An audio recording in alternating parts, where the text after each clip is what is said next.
Hi everybody, my name is Rick Caballero. I'm with Justin Patterson, my co-host of S2BC, Served Twice by Choice. Today our guest is John Borling. John, I want to thank you for coming on our show. Hey, it's good to be with you. You know, we got combined arms here when you think about it. We got do. Marines, we got Army Ranger, right. a broken down old fighter pilot, so it's going to be a good deal. There you go. We got cops, So that's one of the quick questions I got for you. Why Air Force? Well, I failed the test for West Point. Okay. Coming out of high school, south side of Chicago. Sure.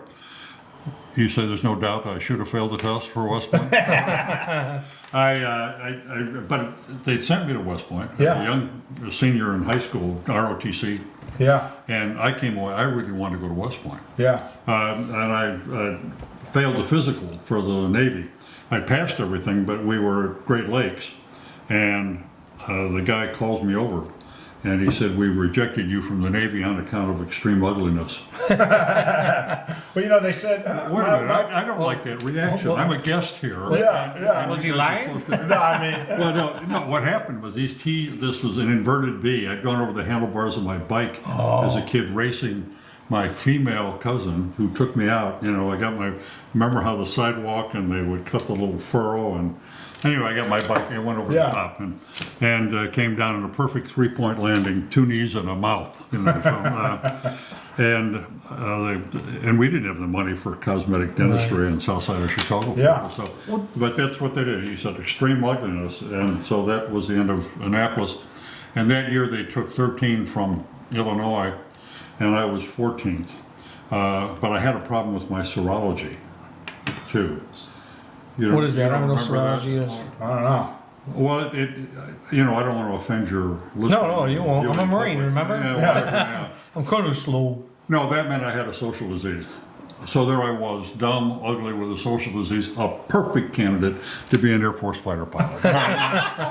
Now, as a practical matter, that was right up there with the virgin birth. There was no way. Yeah. And it was a chain of custody thing, Yeah. So it fixed up, but by the time it fixed up, I was 14th and I didn't make it. So I'd been to University of Illinois, Navy Pier in those days before you guys were born.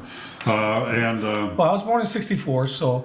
Before you were born. But they found me out in 6 months. Okay. And I didn't make an academy, so I went down to Augustana College in Rock Island, the Lutherans down there. On the south side of Chicago, you say Lutherans Lutherans. and Catholics. The Lutherans found me out, and I had to go someplace, so I went to the Air Force Academy. Okay. And they fixed my teeth, and that's how I got into the business of being in the military for about 37 years. Wow. Wow. I'm a slow learner, though. 37 years, that's a lot. That's a long time. Where did you grow up on the south side of Chicago? Hirsch High School, 77th and Drexel, Okay. St. Francis Parish, if you want to put it in Yeah, those terms. We'd go to St. Francis on Sunday mornings because, if first mass is at 6 o'clock, because the crap game behind Millie Melito's food store started right after first mass, and that's a must-do thing. Yeah. So there we were by Grand Crossing Park across the street, And if you made some money, then you went to Gustavus Adolphus Lutheran Church and threw some money in the basket. Okay. And Did you ever hear the name John McPhee? no, well, that's a famous name, John McPhee. It's not a Sheriff?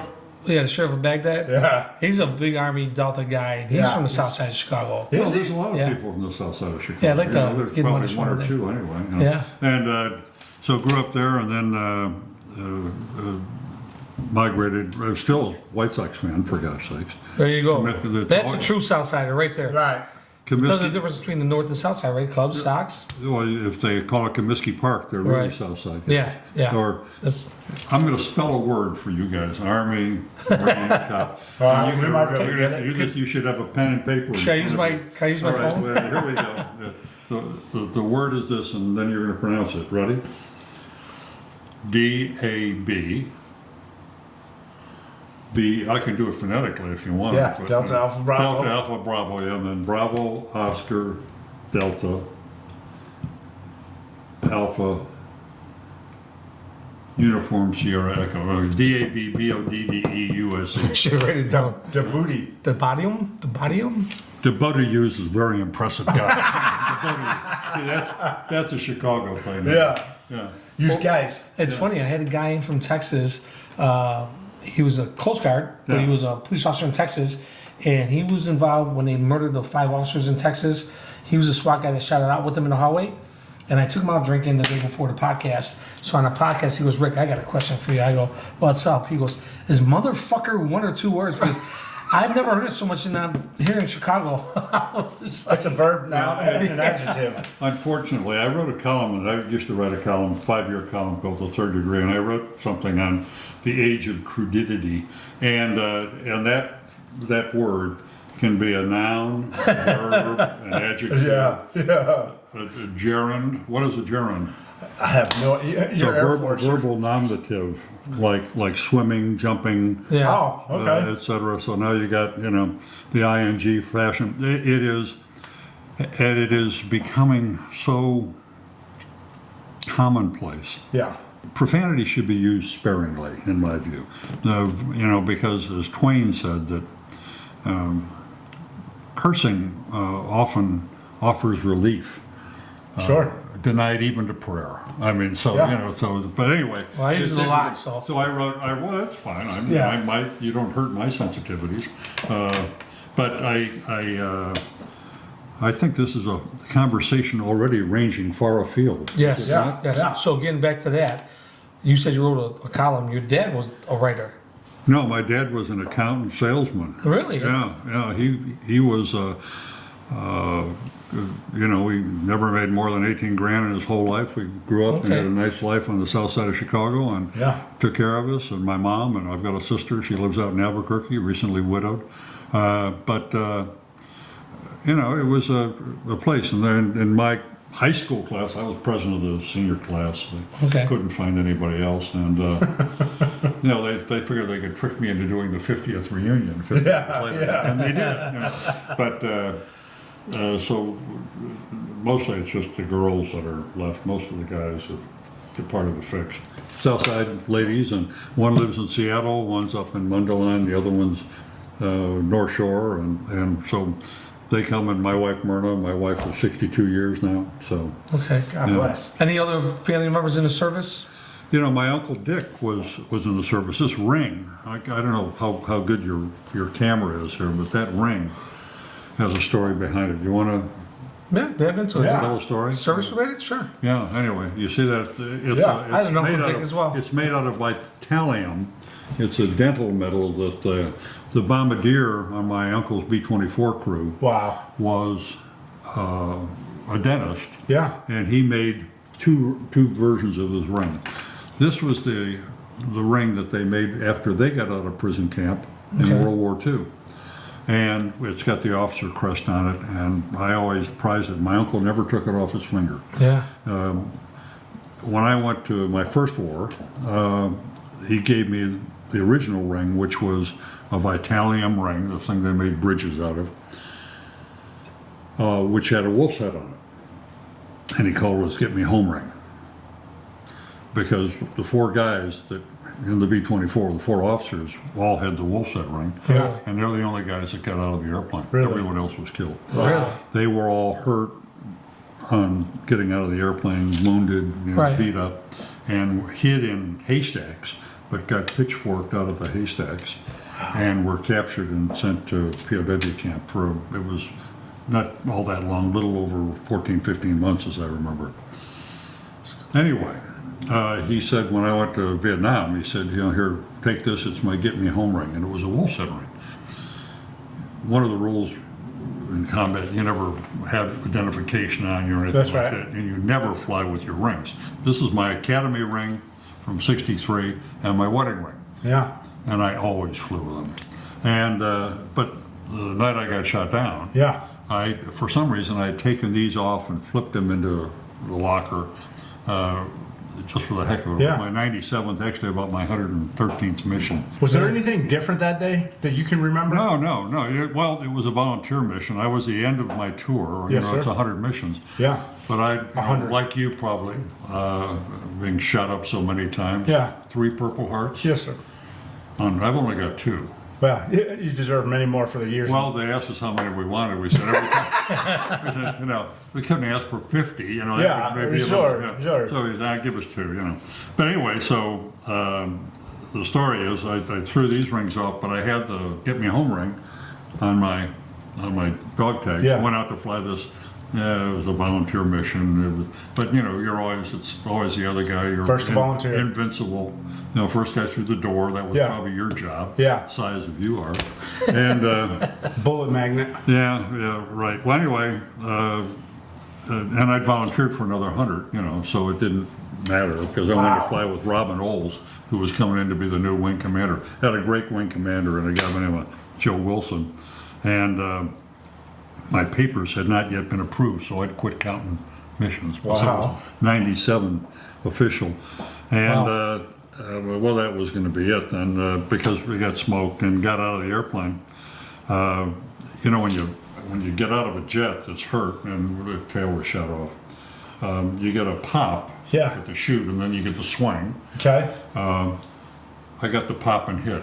That's how close it was. Wow. And hit on a hill, a furrowed hill in the middle of jungle and crap and karst, and rolled down the hill kind of like a Mexican jumping bean, and roll up at the bottom all broken up. Yeah. And busted back, couldn't walk, and everything sprained, and I could crawl, and anyway, crawl into a log that I would not have gone into in daytime. This was right in as it was starting to get light, and but got in and they were shooting. They were right off of Highway 1 north of Hanoi, so there's no rescue between Hanoi and China. And I did a very brave thing then.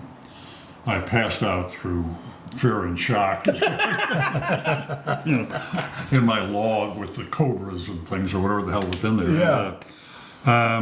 And the searchers had gone up and over this hill. I just rolled down. It was about a quarter-mile field, furrowed field, plants in it and stuff.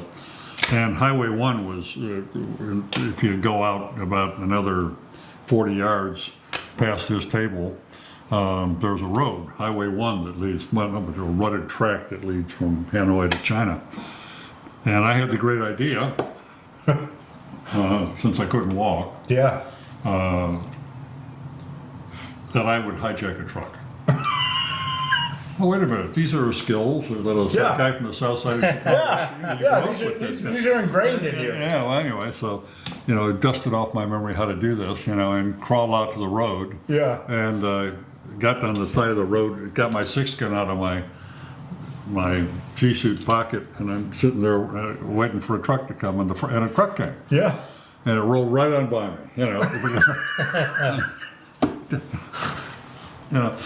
So I said, well, we got to change that. So I got out in the middle of the road.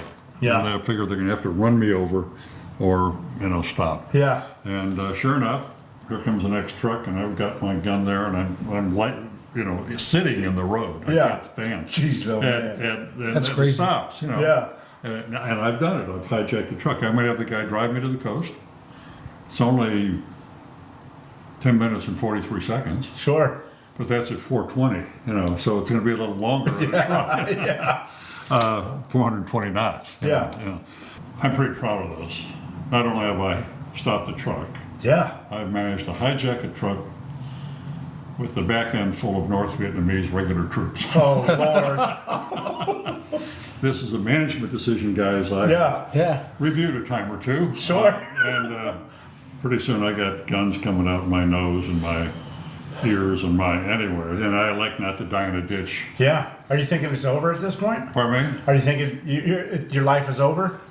No. No? I'm thinking that I'm not going to try to go into a shootout with 15 guys. Absolutely. with AKs. And so they strip you naked. I know this is something you really can visualize and choose to do. Yeah, But, No, but it's interesting Yeah, to hear I've never exactly heard. firsthand. there's people off camera who may want to see that. But anyway, Nick, close your eyes. the reality is they except for boots, and then they went too. And the last thing that went was my dog tags and this Your ring. home ring. And I grabbed it, and I said, "This is not a get me home ring. This is a get me shot down ring." Yeah. And they ripped it off, and that was the last I saw of it. And that started a long time in Hanoi. But after they bounced me down there for, I tried to escape once, managed to get 100 yards away rolling, crawling. Well, they had me tied to a bamboo thing. You Yeah. know, and I wasn't embarrassed, but I'm still naked, and Yeah. they bring in all the villagers by to see me, and stuff. But I was captured by North Vietnamese regular troops. Yeah. You know that I'll finish the story about the ring in a minute, but you Yeah. know that story by Kipling, the poem about it's Afghanistan, Yeah. and it's back in the days of the British Yeah. work. The over Brits there. tried to And they- occupy. And he says, when you're laying wounded on the Afghanistan plains, and the women come out to cut up what remains, Wow. then roll to your rifle and blow out your brains and die a good British soldier. Yeah. So I didn't consider myself very lucky, going back now to the story, but Yeah. I was glad I wasn't captured by civilians or women, Yeah. because they could be really mean, as we Yeah. all know. Yeah. If you just go back to Sioux Indian stuff yeah. in our own. They were the ones who called the That's war. why they got, So anyway, so the ring gets, and I say this is a get me shot down ring. So anyway, time goes on, and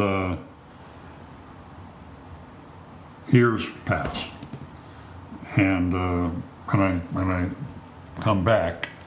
And I told my uncle that story, and he got mad at me. I said, "You give me a shot down ring, get me home ring." And I said, "I want that one, the one he always wore when you died." Yeah. And so I have this one. That's but, incredible. but that's part of the. You want the rest of the story? Yeah.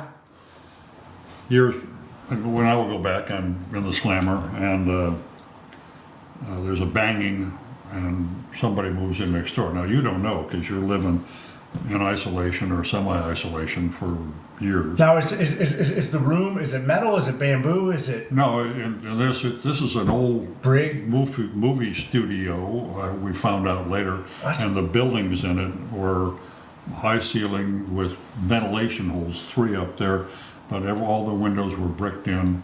The doors, you had no ventilation other than these 3 little holes. Slits, One of yeah. them had a speaker where the music would play through. I have great respect for the Vietnamese people, but Sure. and even the military, but the goof music would play and like Yeah. aluminum in a bandsaw. But Wow. Wow. it's what you didn't know, So Yeah. you get on the wall. Are you familiar with the tap code? I've seen it. No, but We just started researching. Wait a it. minute. Talk It's a about it a four- little bit. believe It's a that. 4. No, It's a here it 4 is. It's on. square. It's on this book that I wrote. There it is. Yeah. No, it's 5. It's 5 5, rows, okay. 5 columns. So A through E would be 1, 2, 3. 1, 2. A would be 1, 1. E would be 1, 1, 2, 3, 4, 5. And then that's A, B, C, D, E. And then F would be 2, 1. Yeah. And then that goes out to J, and we didn't have a K.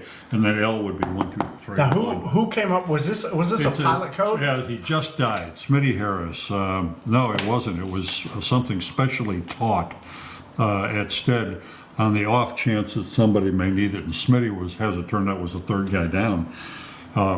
Captain Carlisle Harris, Smitty Harris. And you guys smuggled that in between. Well, each other. he taught it to everybody else. Yeah. His code, so A is 1, 1, Z is 1, 2, 3, 4, 5, 1, 2, 3, 4, 5. So this is the matrix, and K Yeah. was either bump, which is bump, Bump, bump, bump, bump, bump, bump, syncopated C, or 2, 6.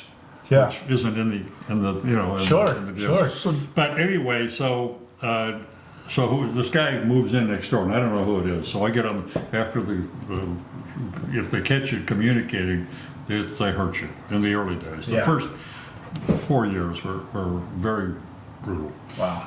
And then it got better. Never got to Geneva Convention standards, but it was better. I mean, Yeah. the torture Right. stuff and all that you read about stopped. In the main, you could Sure. still get hurt, but so I get on the wall and say, "Hey, John Borling here. Who are you?" And the guy taps back, "Pop Kern." That was his nickname. It's Richard Paul Kern is his real name, and Pop was the nickname that he had up there because he was so old.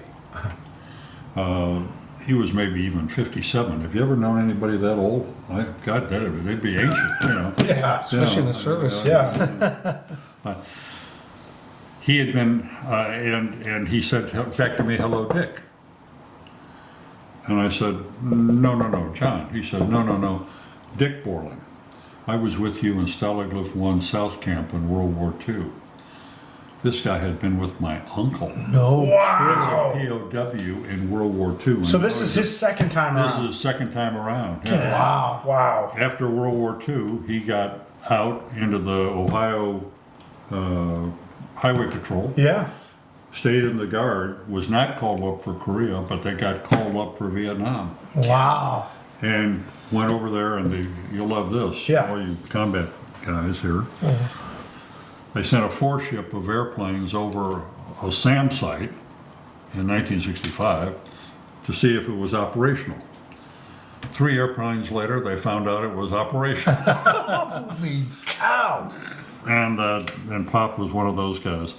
So Now I get the name Pop. So Pop So Carter. Pop Yeah. was served twice by choice. Yeah. Yeah, Veteran came so first. Yeah. that's the rest of the story on that ring. Yeah. And it's amazing the congruity. And I went to the Air Force Academy basically because of my Uncle Dick, who was Yeah.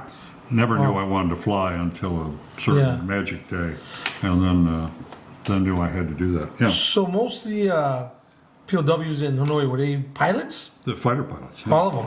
Well, not all of them, but 95, Majority? 90% of them. Yeah. There were, toward the end of the war, some of the heavies got shot down, and there were navigators and bombardiers, and there sure. were some recce people. But of the 480 or so, probably 455 or 60 were fighter pilots. That's yeah. So the Marines in there, they couldn't understand the code, right? Yeah, Well- there's no help with them. So, were you always poetic, or is that something that evolved while you were in? Well, we're talking about the book now, and you guys have trapped me into going back rather than Sorry. going forward. No. Yeah, that's all right. Yeah. No, this book, it's called Taps on the Walls. You've got a copy of it Yeah. there, which is Taps on the Walls. That's Right. how Yeah. we communicate. In the end,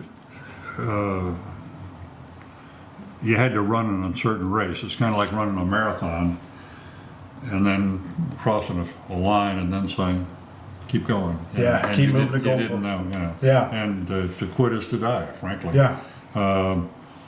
So you had to make time an ally, and especially when you're alone, and all measures of things that Yeah. you can imagine happening to you. Yeah.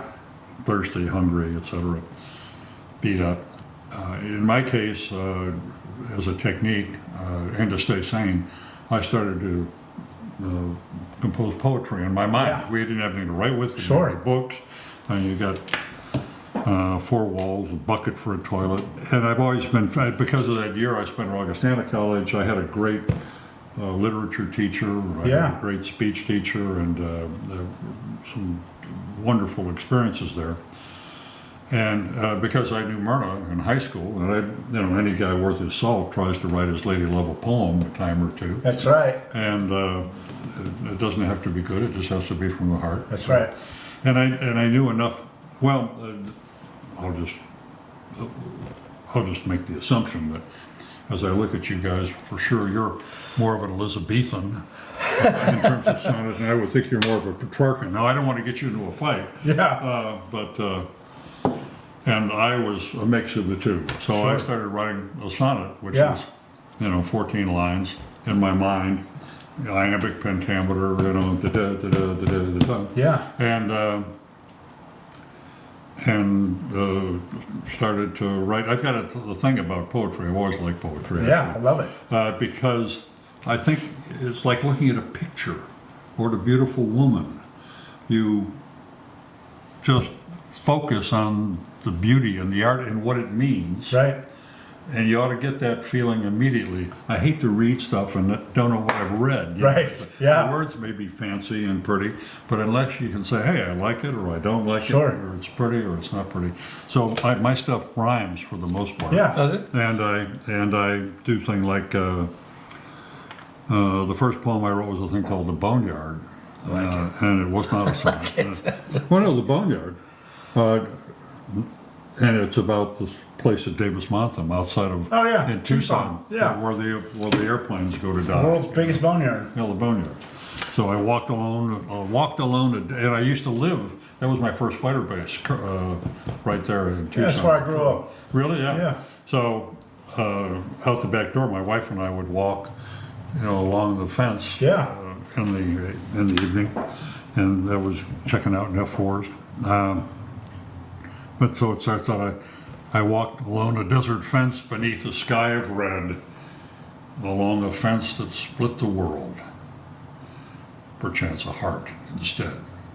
I viewed the metal might of man in motionless parade, and through the mesh reviewing stand saw legends that were made. And then it goes on. That's and beautiful. Tells Yeah. a story. There's some goosebumps there. Pardon me? Just get some Well, goosebumps. that's- Well, I was going to ask if you wanted to do a poem because I did an interview with Don Graves, a Marine Iwo Jima survivor, and he requested that he gets to sing "God Bless America" at the end of the podcast.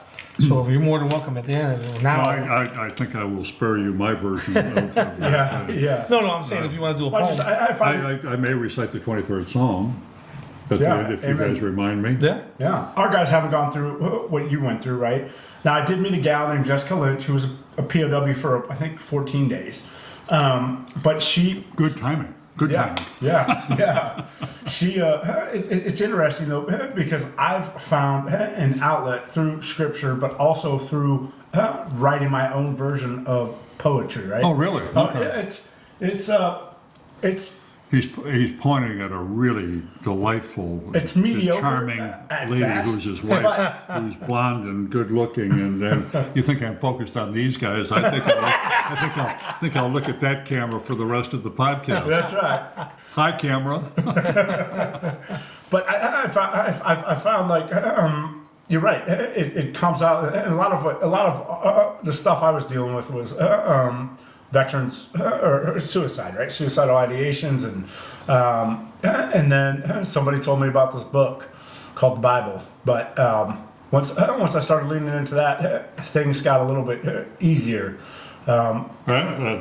People find grounding certainly in religion, Christianity, Sure. or another religion, and I respect all of them, Yeah. with one exception. Come on. If your religion says you got to kill me, or should kill me, I get to kill you back first.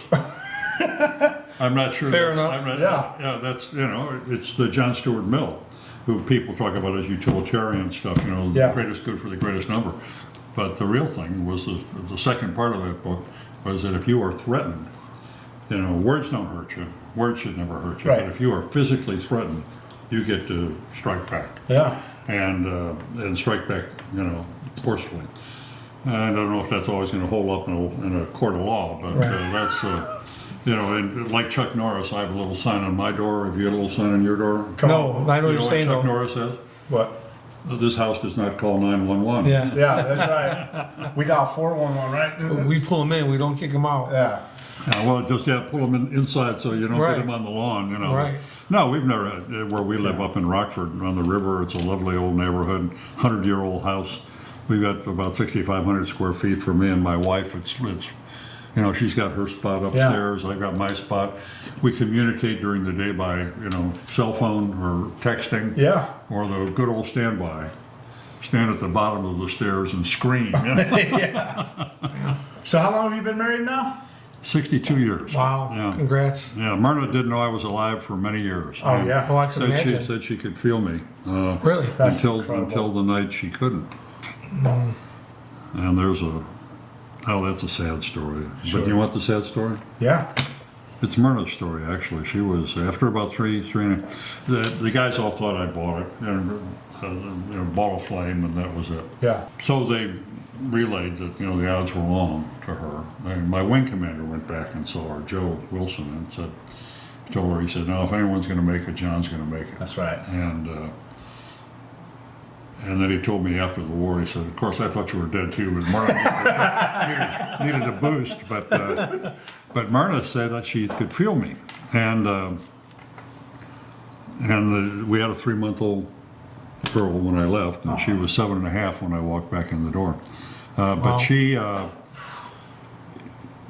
my wife, after about 3.5 years, she was kind of coming apart at the seams. Yeah. On a Saturday night, and the little girl was, sleeping with her, and the little girl was trying to comfort a very distraught, crying mother. Yeah. And Myrna said, I hope she doesn't mind I tell this story, but she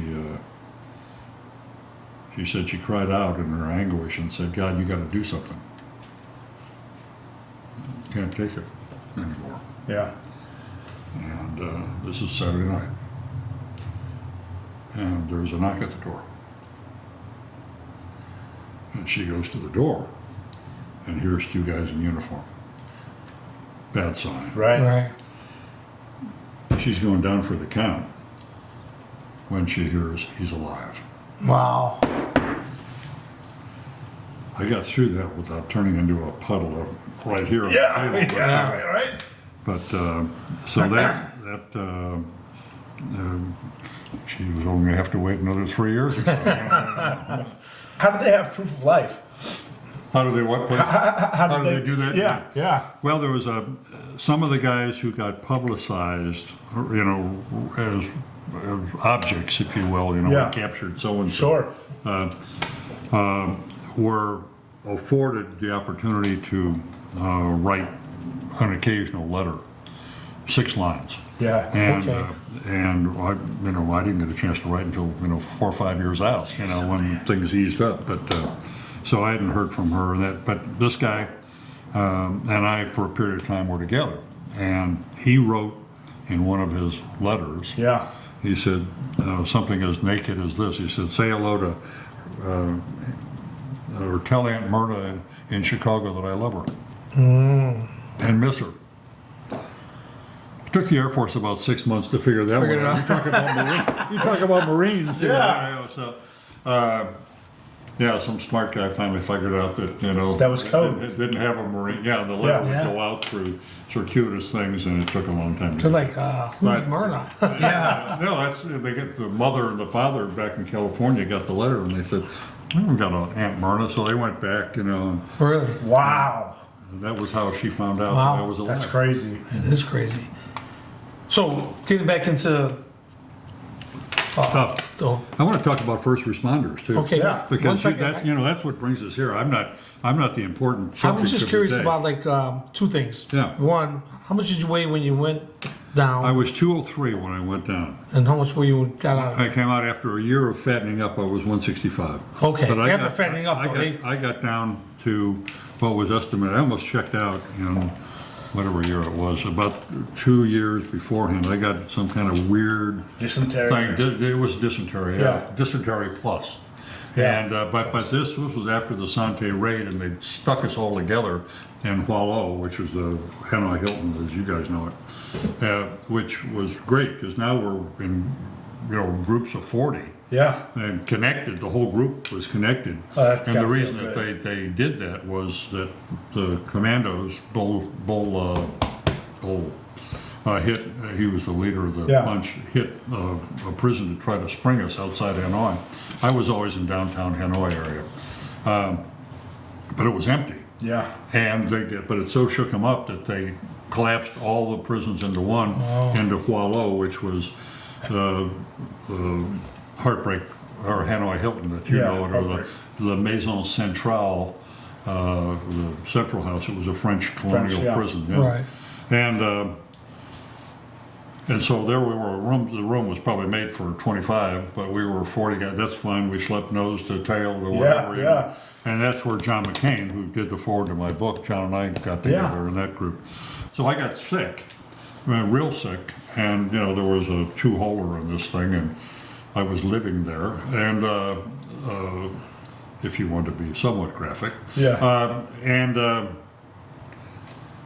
but dropping a lot of weight. I was sick before the thing, and then got real sick, and it was about this time though that they started bringing us in. This was after 70, so 70, November 70 or so. And by early 71, I was on the way out, and then they switched the diet. This was starting the fatting up program, and they would come in the morning with, we hadn't seen bread ever. Yeah. And with a little quarter loaf of French bread and some hot sweet milk. How's that?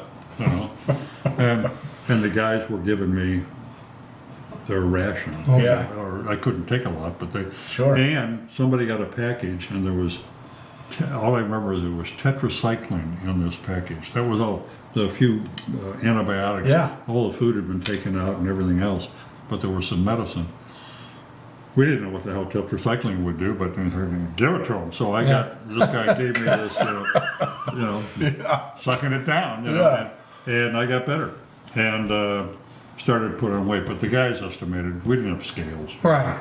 Skin and bones, down to about 120, Wow. 115. Wow. And it took me, the 2 years to build back up. So I was 165 when we came out. I'm no longer 165. Now, how do you stay motivated seeing all your fellow Yeah. guys down to skin and bone like that? Well, we weren't. That was me. Oh, okay. The rest weren't like that? The rest of the guys were well, there were guys that were thin. Yeah. Everyone lost weight, but it was, and in the early days, you were hungry, real hungry. Yeah. And Yeah. and you were thirsty all the time. So it was, although you got a pot of water twice a day if they thought about it, and you got some rice and green soup. Yeah. Didn't see any meat, horsehair, pork, couple, 3 little pieces of pork fat. Yeah. If you're lucky. And you did what you had to do because, one, you wanted you just wanted guys to be proud of you. Yeah. Yeah. Your own guys who were there, Yeah. and you, if we had a chance to make it out. We had a saying up there that we're optimists and pessimists. Yeah. The pessimists thought we were going to die up there, and they Right. wouldn't even send our bodies home. But the optimists were sure they'd send our bodies home. So, gallows humor. But really, we wanted you to be proud of us, and we wanted. Well, we are. Well, and we wanted to be proud of one another. And we didn't have many guys who were, quote, turncoats, but there were a few. Sure, I can imagine.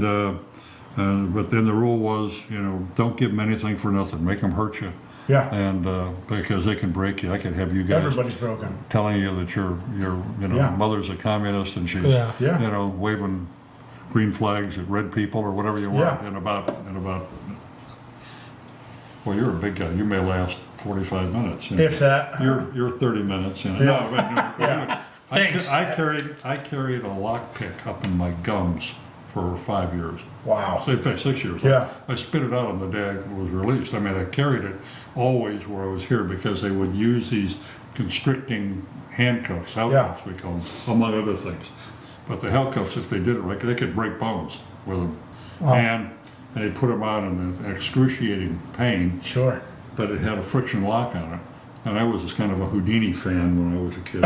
And I'm serious. Yeah. I Oh, could- yeah. I I could sit remember, out. You could sit out if Yeah. you did that way. You get them. So you were in cuffs Go to before? work on stuff, huh? As a kid, you I were mean, in he was a cuffs? South Sider. No, right? No, we had all that stuff that we'd Yeah. mess around with.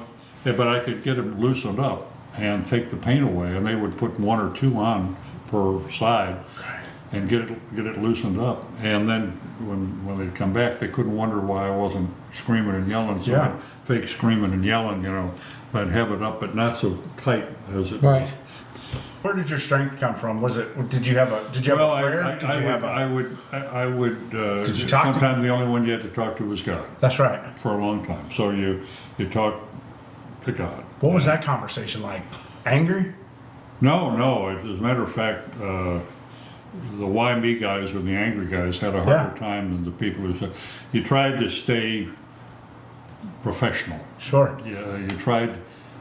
The haters had a hard time because they hated, and Yeah. the why me guys had a hard time because they were why me. But these are smallish Sure. categories. Most of the guys, And they were like that before they got there. most of the guys stayed Most there. of them. Yeah, you walked in with the way you were. Right. That's right. That's But, right. but most of the guys stayed professional. We tried to lean on one another. Yeah. And the guys who went their own ways, some of them died. Yeah. Some of them, we lost about 10% when it was all said and done, which is a small number. Yeah. I was going to ask that But question. remember, this is a bunch of, go for it fighter pilot guys, and we were focused on a future that we were That's sure right. was out there somewhere. And I'll go fast forward and get out of this maudlin stuff. It's release day. It's February of 1973. And you hop on we wanted to walk out. They gave us new clothes, the whole Sure they thing. did, yeah. They We beefed wanted you to up. walk out as, we marched, That's right. and saluted the guys, the Americans there, and got on the C-141s, and it took off. The minute it took off, there was a big yell, and then when we broke land, and we got feet wet. Yeah. Then, then there's a big, hey, we got a chance, This ain't a setup. And Yeah. at that point, we got cigarettes, and Oh, yeah. and we have some very willing stewardesses on board who are giving us all hugs and nothing. I could imagine. Nothing. Oh, yeah. I'd have broke down and cried. Nothing Yeah, we were outrageous. crying the whole way home. And so we got to Clark Field, and we got in a bus, and the place was alive with people, and we've got people cheering, and Jerry Denton had done the God Bless America speech. We've served in unusual ways. Yeah. And, honored to do all that, and we end up in the hospital, and they give us bathrobes and stuff because they've got to de-distance Yeah. and de-that us, get rid of the worms. Quarantine, yeah. And so we're there in the hospital, and I have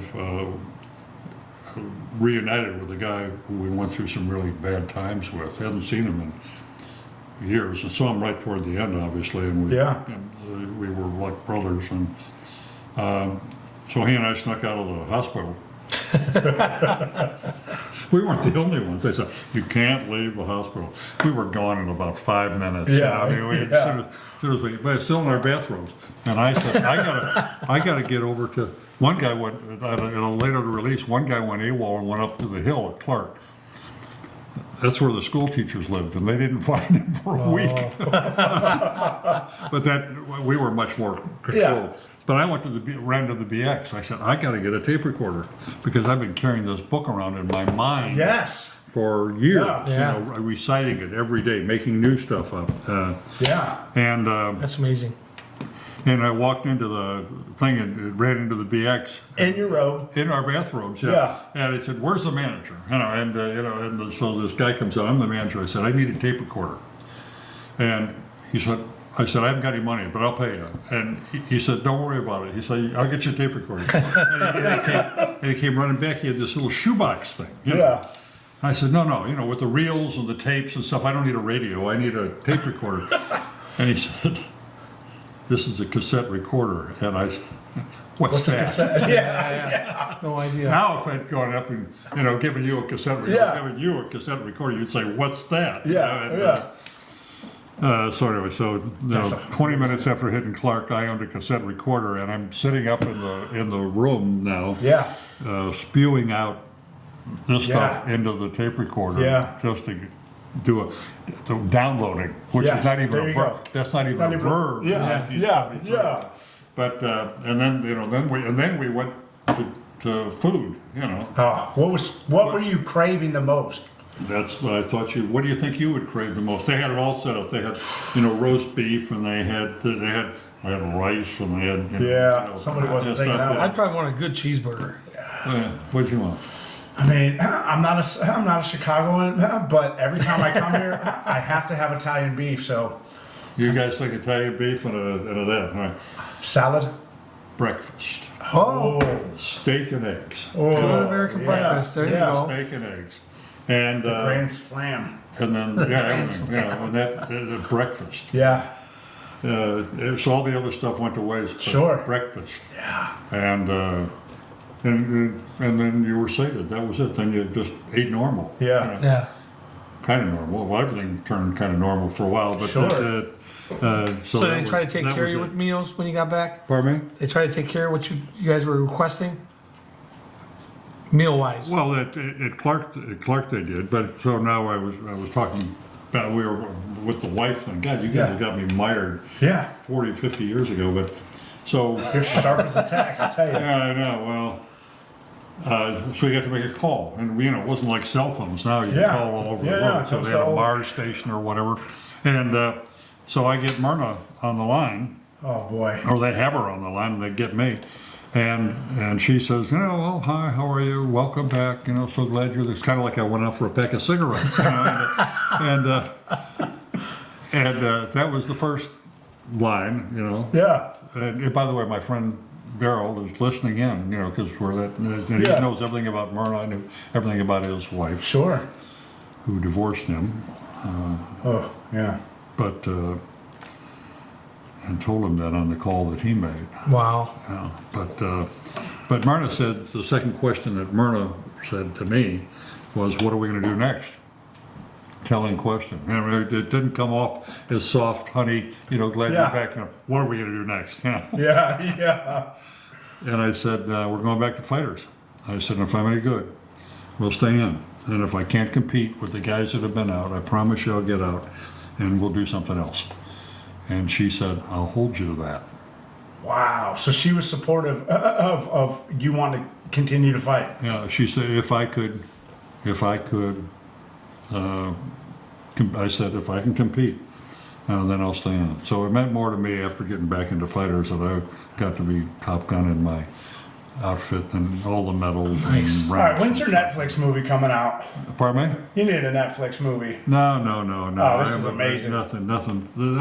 My story is repeated Sure. 450 I'll times tell you in what. one fashion Yeah, or another. I'll tell It's you an what. amazing story. But I mean, It's those pretty guys, freaking cool. the guys, I will say this, that there was a pact made. Come on. A pact made that we would all individually, no secret handshakes or anything, Yeah. go back and remember that it was our job, That's right. which you guys are doing, to give back. Amen. Give back. Advance the cause of America. Pay it forward. Is there anybody you want to remember by name on? I mean, we've got a mediocre following that we're working on growing, but we're in the internet now. So if you want to say anybody's name that will live on forever, I could say 450 I bet names. you can. Yeah. I bet you But, can. the big guys come to mind, John McCain. Yeah. We're all terribly flawed guys. John Absolutely. McCain was not a god. But he was a good guy. Yeah. A great guy. And I buried this book for 40 years, by the way. I read that. Yeah, I mean, I kept it there. There's some private stuff in here that Sure. Myrna would want me to publish poems, about her Yeah. mommy, where is my daddy, kind of stuff, Oh, yeah. and or the excerpt from a Christmas letter. Did you? I didn't get to that.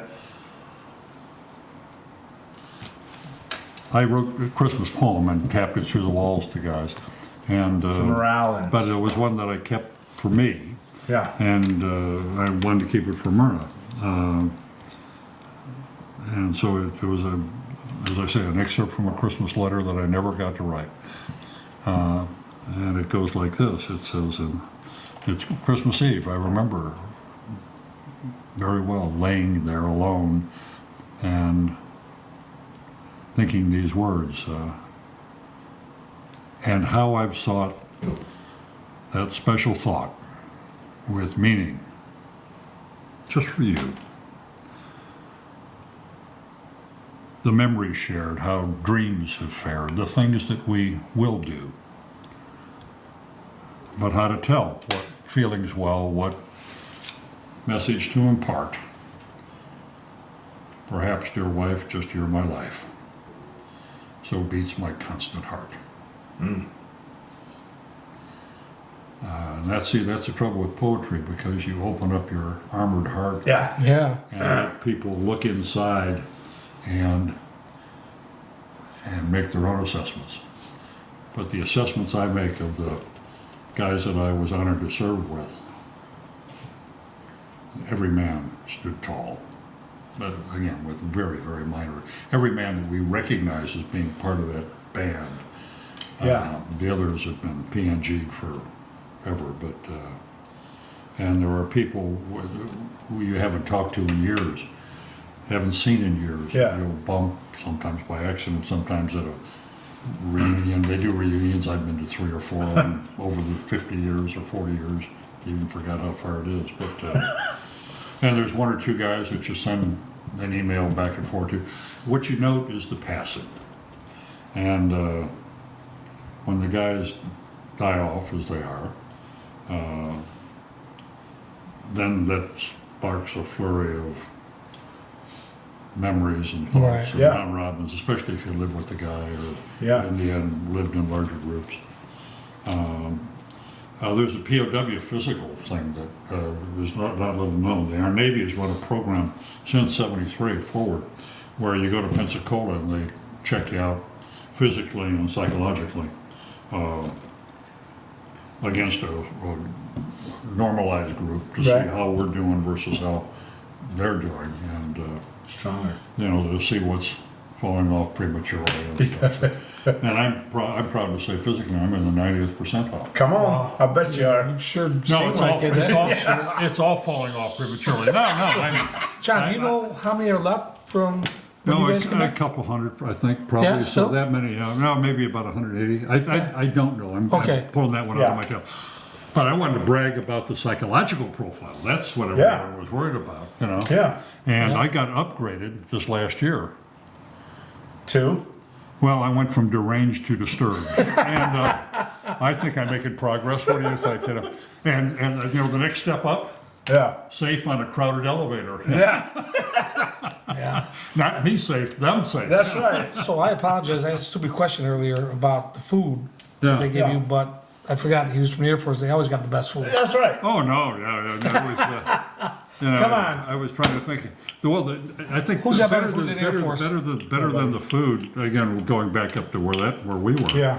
Where if it crawled, snuck in under the door, whatever, you ate it. That's Boy, right. I mean, That's right. I mean, when you're Protein? hungry, you're hungry. when you're hungry, you're hungry. And nothing. You pull a rat out of the soup. True story. Come on. You eat the soup. You had to. Yeah, absolutely. You yeah. eat the rat. Yeah. The guy who, this was only we were a group of about 9 at that time. Yeah. And then we got this thing of soup. And so we kind of divvied the rat. Except there was one part we didn't choose to, the rats. Well, we can forget it. Yeah. It got eaten too, but not by me. I have standards. Yeah. Everybody says, like, what is the. Hey, by the way, laughter was Key. key. Yeah. Keep laughing, man. And we would, on the tap code, we'd tell jokes through the wall. Yeah. And if there was a good joke, it'd be. That's the If it was laughter. a really crummy joke, it'd be. Yeah. All right, No, so in fact, so I think we finished up that storyline. Yeah. And we launched off, but to go back to it, an incredible group of men Yes, sir. who each in their own way has continued to try to make a difference. Yeah. And immediate sphere of influence and little larger Sure. as occasion allows, but always with the notion that we need to give back because we were the fortunate ones. When you think of the 58,000 that were killed, when you think of the 250,000 or so that were wounded, Yep. Right. and guys who've been shot at and hurt, Yeah. have a great mutual respect one for another, Yeah. even though you've never 100%. never met. No. I did Justin. And I do love the Marine Corps despite all the jokes. I do. And I love the cops. I did Justin and San Gabar, Yep. and they both, without talking to each other, agreed that what kept them going was their fellow soldiers. Oh yeah. You just kept them going. you couldn't let Yeah. you couldn't be. That's why Civil War soldiers would run across a cannonaded battlefield. Yeah. Because they'd rather die than be seen as a coward Yeah. Yeah. to their fellows. If you want to read a poem that'll tear your eyes out, Walt Whitman's Vigil Strange. Okay. Vigil Strange I kept on a field one night. And in fact, we did a CD on this thing with guitar, Dave Onderdonk, who's a jazz guitarist, doing variations on Shenandoah. Mm-hmm. And it starts out, well, I'll just tell the story. This guy is a part of a mass attack, and a colleague with him, and they go running across the field, and the colleague gets taken out. And in the rush of the battle, he can't go back and so you have to be pushed forward, and Yeah. he comes back that night and sets up, finds the body, and sets up a vigil. This is Vigil Strange I kept on the field one night, and sits next to the fallen colleague through the night, ruminating in this poem, because the dead soldier is his son. Wow. Is that the way His he crawls out? his son of responding kisses. His son, how I tried to save you, and how at dawn he scrapes out a grave and buries him where he fell. Wow. And the first time I read that poem, I did it again on a video. I don't know where I just seen that. Like, yeah. was he a captain? And he heard the guy was maybe No, something this is totally the- different. No, this is the Civil War. No, right. Yeah. Just read something about a Civil War where a captain heard some soldier moaning out in the field at nighttime. Went and got him, brought him back just to realize it was his son Well, there that was another living in thing it. about taps. He hears the Yeah, tap taps. story. That's the one. Yeah. Taps. But no, this is just Okay. another story of another. Yeah. You know, Gotcha. you think I graduated in 1963 from the academy. What else is significant about not 1963, but say 1863? What was 1863 in the summer? 1860. That's the war. Huh? Civil War. Yeah. Yeah. But the big battle was Gettysburg. July. Yeah. Yeah, July. Yeah. You get $1 silver, Dr. IQ. 51,000 casualties. Wow. 100 years later, I graduated from the Air Force Academy. So it's a.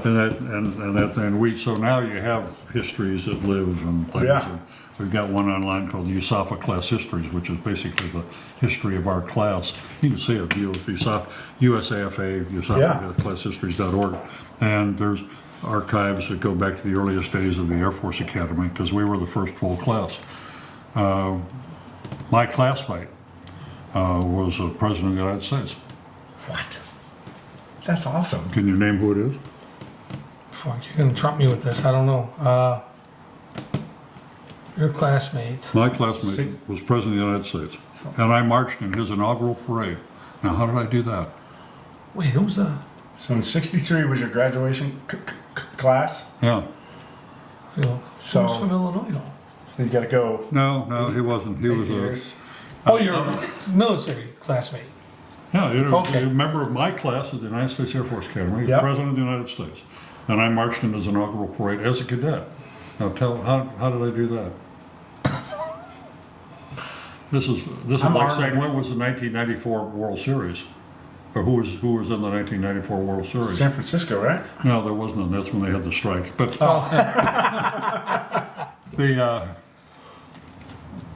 the classmate is John Kennedy. Kennedy.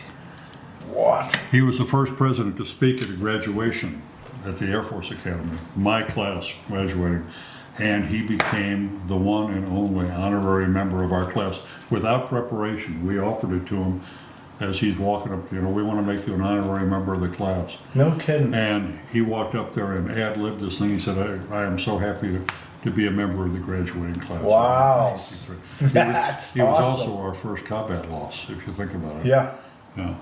So, and we have Enemies these, foreign and domestic. we have these cups, Yeah. these little sterling silver cups. I was chairman of the class committee, and we went through hell to get approval to buy them for $3 a piece. Yeah. So we started with 800 in our class roughly, graduated 499, and Kennedy's at 500. We have a case with 500 cups in them, and those guys die or get killed in combat or whatever. We do a turnover, drink cognac, Yep. toast them. I know because I bought the cognac for 50 years, Wow. 60 years. Yeah. And Viking cognac. Does Yeah. that sound strange? I like Viking's it. my call sign. I've got And another Viking question. cognac is out of it's good cognac out of the So Champagne is it true region. you guys don't get to pick your own call signs? No, it's true. No, It's got to be a nickname, right? it's got to be. No, they have a process whereby, with the aid of a lot of liquor, they come by and they nominate you for various things. I was originally Thor.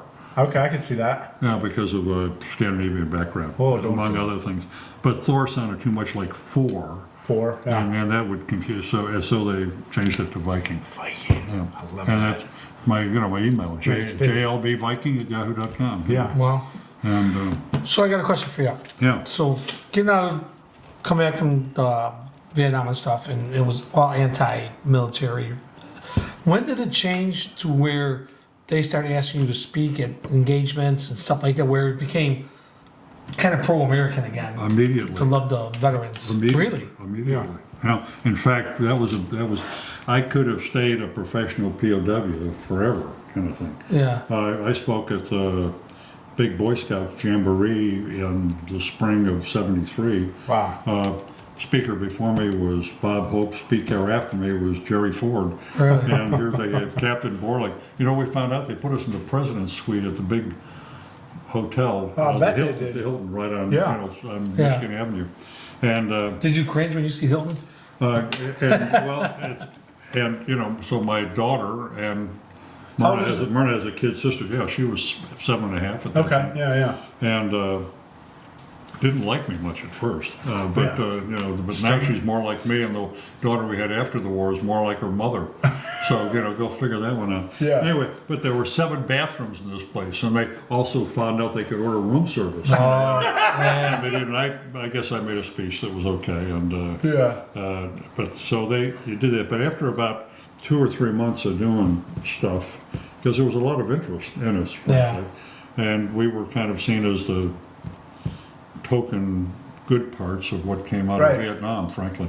And so, Nixon had a party for us back at the White House in May, largest party they'd ever had.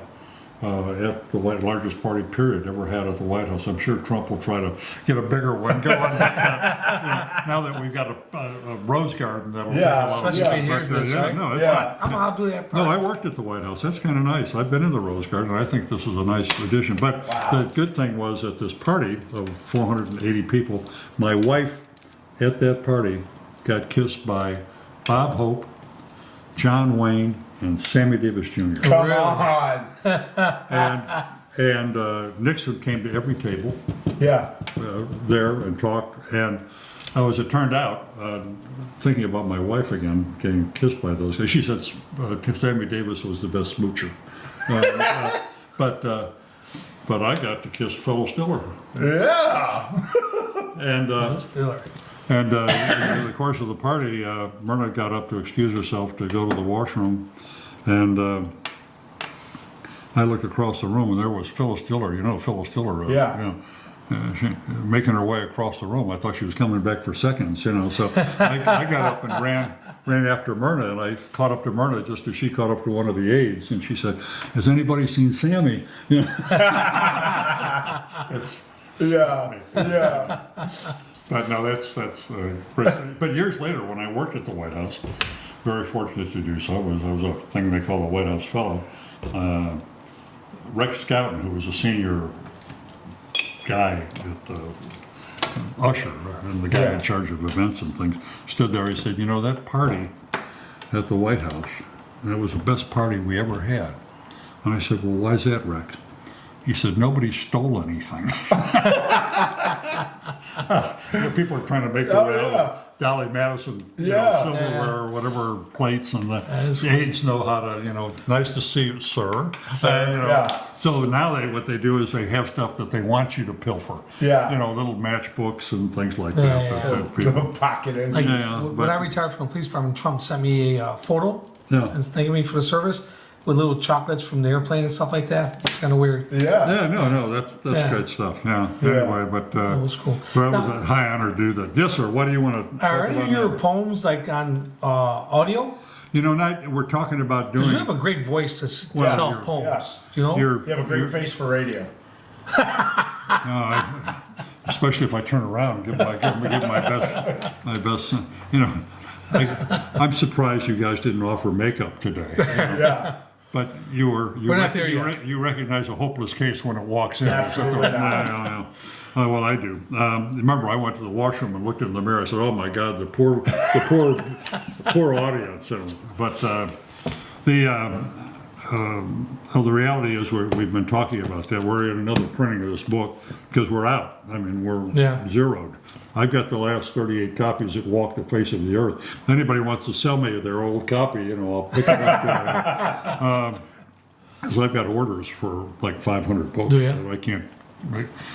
I've written a check with my mouth. I can't quite cover with my backside. So, but that goes on. You know what the real interesting thing is? It's we've talked a lot about yesteryear, but you guys are doing this because you're trying to have an influence and push forward with respect to not only good attitude but good deeds on the part of yourselves, but many, and in fact with a feeling of spirit, a feeling of spirituality, a feeling of service, and I think that's the orientation. You got to look to what's out there. You got to go.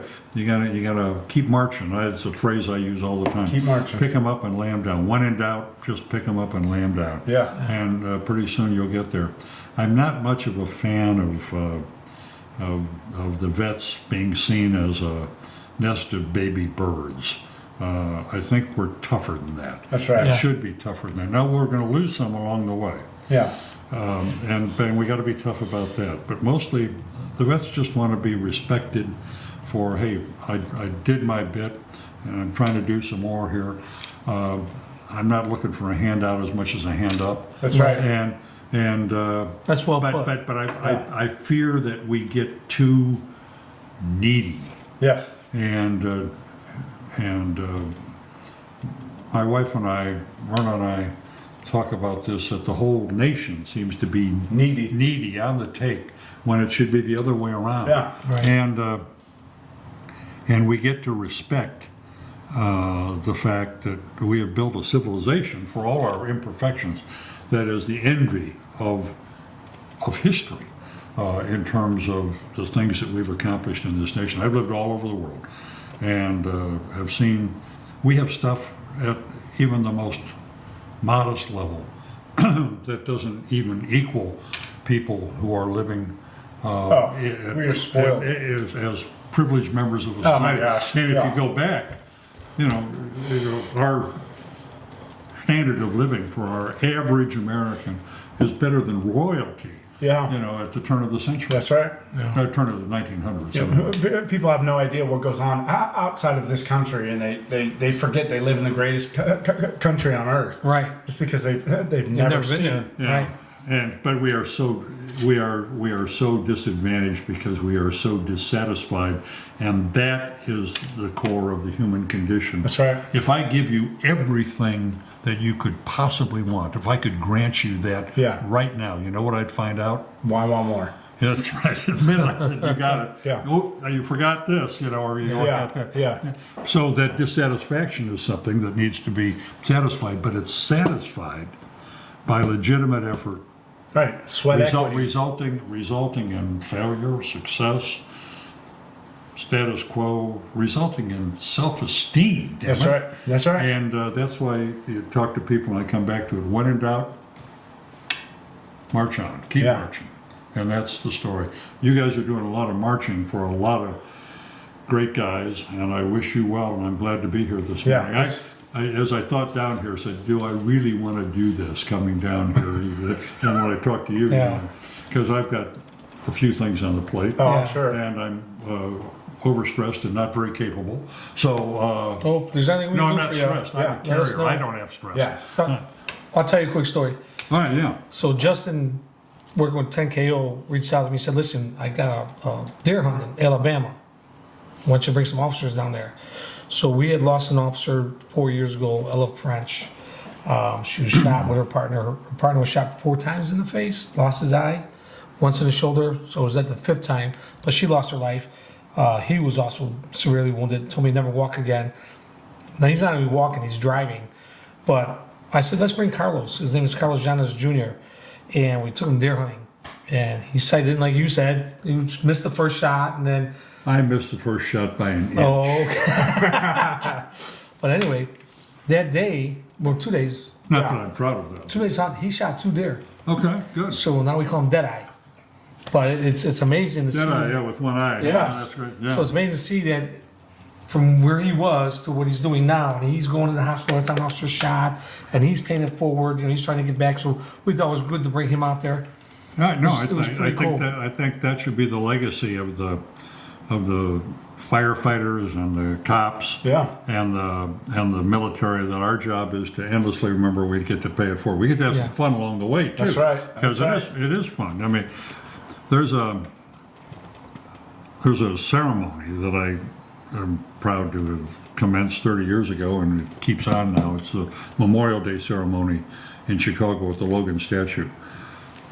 Test question: who is Major General? I'm pretty, I kind of like Major Generals. Who is Major General Johnny Logan? I don't know. You're not alone, huh? I don't know either. Well, he was a Douglas Democrat from Southern Illinois who was virulently anti-Lincoln. Was in the Congress before the Civil War. When secession occurred, he couldn't tolerate that, and he went to Lincoln, who was Illinoisan, obviously, and said, "I'm on the side of the Union. I'm on the side, your side, that we can't stand to have the country fly apart." Went back to Southern Illinois and put together a militia regiment, and they fought at Donelson, Yeah. and he was a colonel under Grant. Yeah. And now the story is that Donelson was a victory, great cost. Again, the Civil War losses were large. And in his hometown, Logan's hometown, they're going down to get the reports that are live from the battlefield as they come trickling in, which wasn't all that far away. And one of the things was the reading of the casualties, and the first name they read out was Colonel Logan, dead. And Mrs. Logan, Mary Cunningham Logan, is standing there hearing that, and she's got her daughter with her, and she stumbles away to get out of there, obviously taken by the loss of her husband, when a voice rings out. He said, "No, Logan lives. He's wounded, but he's in General Grant's tent himself. He was a great hero." And now she turns to her daughter and she says, "I must go to him." And they're going back, rushing to get back home, when their neighbor comes walking by them. And she said, "He's alive." Mrs. Cunningham to the neighbor. And the neighbor says, "Yes, I know. Too bad." Those were the spirits that were Yeah. prevalent in the Civil Yeah. War. Yeah. Logan is nursed, but she takes him back home. He's nursed to health. He goes back to the front lines. He becomes a major general. Favorite of Grant's, favorite of Logan's, favorite of his men. Marches with Sherman. Sherman asks him to burn Raleigh to the ground, Yeah. and he won't do it. Yeah. He said after what he saw in Atlanta. Yeah. And after the war, he becomes a congressman again, a Republican now.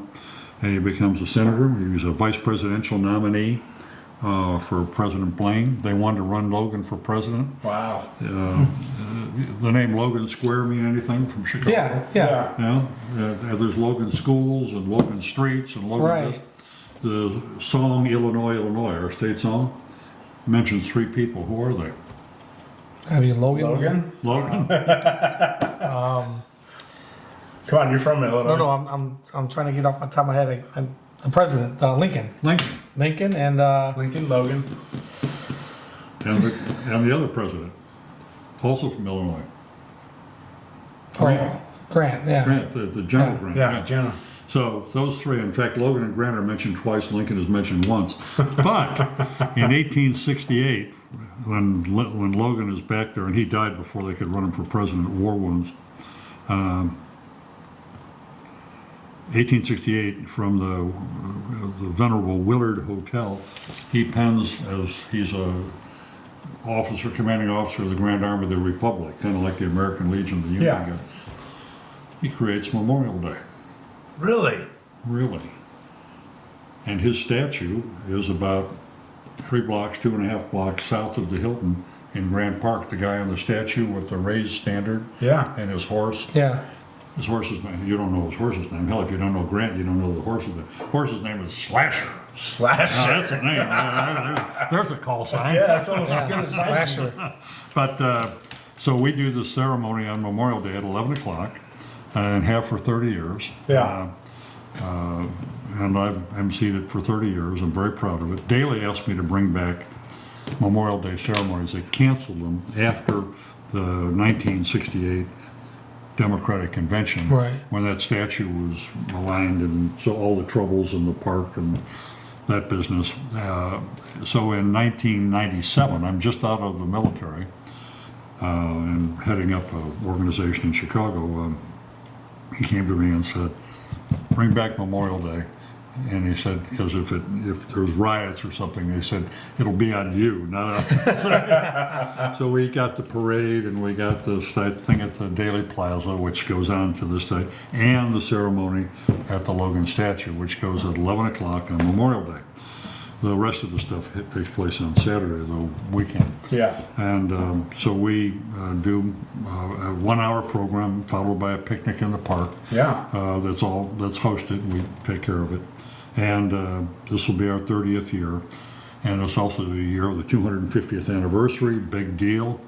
Aren't you glad Trump's the president for Yes. his 250th anniversary? It's going to be just like the parade for the Army. Right. I thought that was a great deal. Yeah. A little disjointed here and there, but it was great. Yeah. The thing, the president, in my view, is a bumpy ride, but he's a bumpy ride fighting for America. That's Yeah. right. And Somebody's got to do it. and Yep. it's not going to be a. Top down. It's not going to. 100%. Yeah, well, you get that, and transparency. My God, you go to sleep. There's 3 news cycles that have occurred. Yeah. Take a nap. Yeah. Well, I think you're doing that memorial thing. Paul Zog is on the honor guard for the Chicago Police Department. He's a lieutenant now. He's also a jarhead. The honor guard is with us every year with the guns, except the year they forgot their cartridges. He's the one that told me about you. Oh, he did? Yeah. He was, you're going to get this Yeah, guy. well, and they do the color guard too, and they're great guys. Yeah. Because we have, I only let it go an hour, and we honor whoever's sitting in the 2 principal chairs, the mayor and the president of Cook County, Tony Preckwinkle in this case, Mayor Johnson, who's been excellent at all these things in terms of message and things. And I give him a budget. I said, all right, this year, you're going to do the welcome. You got 3 minutes, 4 minutes. Yeah. And they, You got to. you own up. Yeah. And next year for the 30th thing and the 250th, we're going to have a blowout. And I'm hoping to turn it over to some people who will keep the thing Yeah, going. that's Because amazing. I decided after 30 years of organizing it, emceeing it, and in some cases, and certainly now paying for it, Right. we want to give it to a good not-for-profit that might bring this thing Yeah, on. yeah. And it's and I'm working on a good speaker. We had Catherine Baker, who's the provost of the University of Chicago, probably the leading woman academic in America, and she put them in the nickel seats. Really? Yeah, she's great. And we're in the commercial club together, and she's eminently gracious. She and her husband both. But Kate's makes the trains run on time at the University of Chicago. How can I help you guys? Just doing this Just for doing us. this. Yeah. Just showing up, sir. Yeah, no, you're doing great. Well, Is there anything you want to get out there? Like, do you have something going on you want to put out there? When we haven't got time. No? No, we got Anybody who wants to be a billionaire, we got a biotech solution for hypothyroidism. It's 2 years from the shelves. We've been in humans. We got a couple tests to finish up. We got patents right to 39. All you got to do is throw 10 million into the pot, Right. and we'll give you 25% interest, and we'll let you get your money out first. Got a guy you can talk to. I'm serious. This is a big deal. He's. Yeah. They just started in what was it? Iron ore, coal. They just raised 15 million. That's what these guys do. Is they Well, invest in new projects. we had the money. We had it's $5 million to finish up and $5 million for marketing Yeah. and sales. And the guy who had signed up to this got cancer and had a Sorry to hear that. falling out with his own board and his own company, and they moved him off to the side, and they couldn't honor the deal. So now we're back scrambling. So yeah, it's just a little Yeah. $10 million deal. I'll tell you what. But you never know. No one's ever lost a nickel with anything I've raised money on, or Good. something that made money. Yeah. But this one's it's 5% of the American population, 15 million people who need thyroid medicine that is better than the one that's out there, which unfortunately, a new study has shown, brings down onset dementia and cardiac events in the 40 to 50% probability range. And this is 150,000 person over many years. So what we've come up with is an extended release T3, which mitigates all that stuff, and a chemistry, a patent chemistry that is there. Like I said, we'll have exclusivity out to 39. Yeah. And with that kind of market, well, by the way, we've got Europe, Mexico, Canada, and I think Japan's coming. Wow. So we've got a large population. Again, it's 5% worldwide. So 15 million, and the pills are cheap. Yeah. A couple, $3. So you don't even need to be on schedule. Yeah. And it would help a lot of people. And that's what I like. I like things where you can do good, and then you do well besides if you can. But, or if you want someone who's going to help with this, I think I got the Union League Club sparking after the event, and I'd like to see that happen and have them take it over. Yeah. But that's not a done deal yet, so we're working on that. Yeah, helping us would be something like you got friends that have ranches or something that we can get these guys out to. That's where we've got some of them, but it doesn't hurt to have more. You know You what want I'm to saying? have them in the great outdoors. Yes. Yeah. Yes. And what number of guys are you looking at to put Four, out there?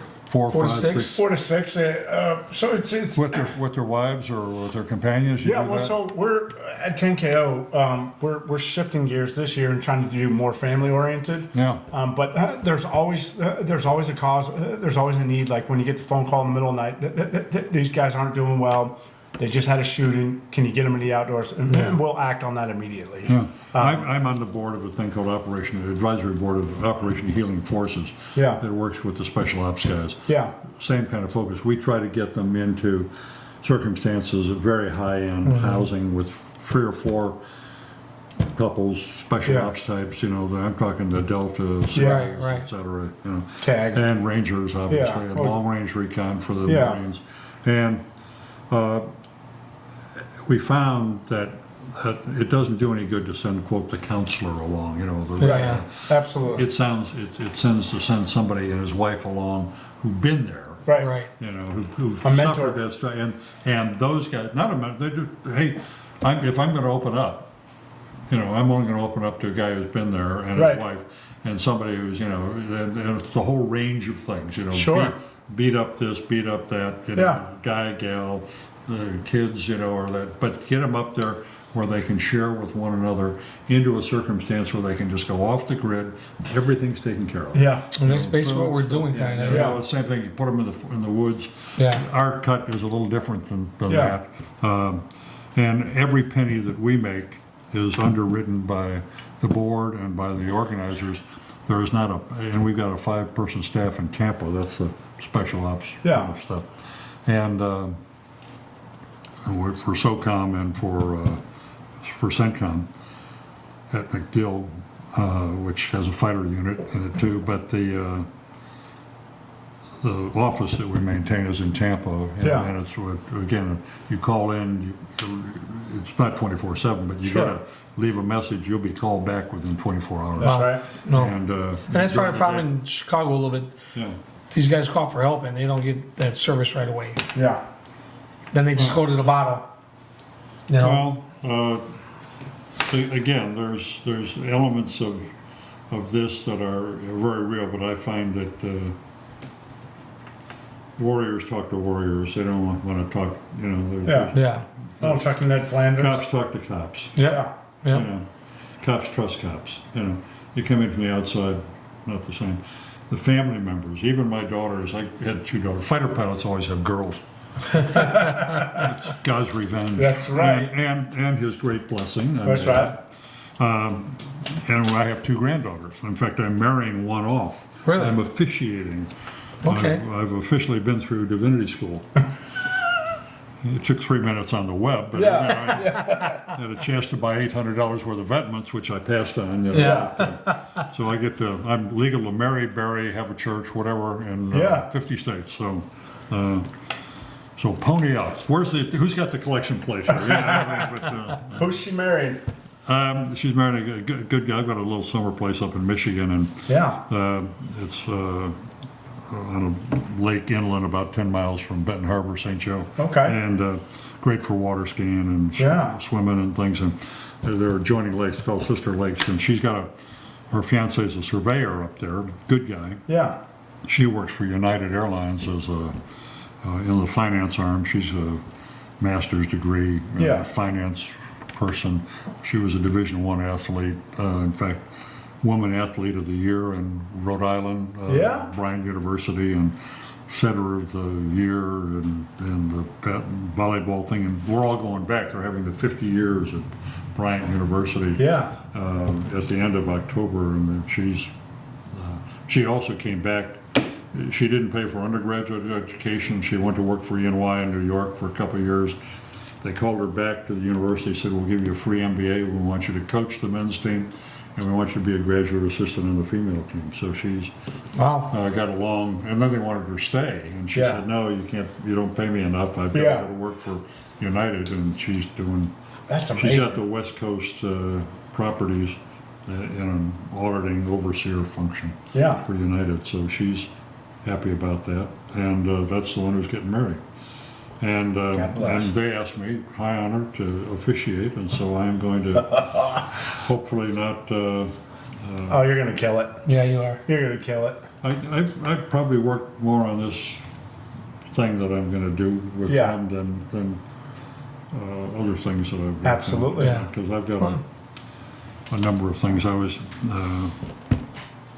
pleased that there's a small demand for a very small intellect, and a guy who likes to shoot the shit, you know. That we can do that. I think we're probably going to be out of time here shortly. Yeah. I could listen to you. Oh, all I know. day. We can talk all day, but I know you said you had stuff to do. So if you want to wrap it up, we can do that. Well, in terms of wrapping up stuff, I would think that we all lead Sisyphean lives to an extent. Correct? What do I mean by that? I don't know, but I have no idea. didn't you want to do a poem before you? Yeah. No, I want to. No, buy the book. You can call jlbviking@yahoo.com and pay me more than it's marked on the cover for $19.95. I could charge you $25 because my signature, taxes, and handling and all that stuff. That's right. My signature's worth about 33 cents, but the rest of it, you know.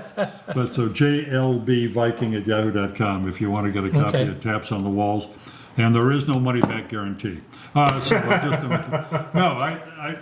finish up on a solid note. And Yes, that sir. is, imagine this guy Sisyphus, who is cursed for all time to push a rock up a hill, and you know the story, and he never gets it there, and it rolls back down, and then he gets to keep doing that because he was such a vacillatory creature during his lifetime. So that's the curse of the gods. And my job is we need to lead a modified Sisyphean life, and that is we need to get that rock up to the top of the hill. And then what do we watch? We watch it roll down That's right. into the valley. And then what do we see when we go down to where the rock is? We rush down to the rock. What do we see? You see another hill. Hills and valleys. Get your ass behind that rock and keep pushing. Yeah. Keep pushing. So and the essence of life, other than is pushing rocks. Really. Yeah. But you got to do that the way you do that by keep marching. Yeah. If there's a rock there, Over and just over. push the rock. One foot in front of another. Yeah. And pushing Well, rocks. I Good to want be to with thank you. guys. I'm Thank so you for honored what that you're you doing. came on our Thanks for show. what We you're doing. appreciate it so much. Really great. Yeah. We got some swag over if you want to take some DD214, which I'm sure you know what that means. Yeah, I do. I Take a got hat, shirt. everyone's got one. Yeah. Yeah. No, save that for your important guy. No, take Yeah, I something. mean, I think you're probably one of our most distinguished guests. Yeah. Oh, no, you guys are easily deluded. I was counting on that.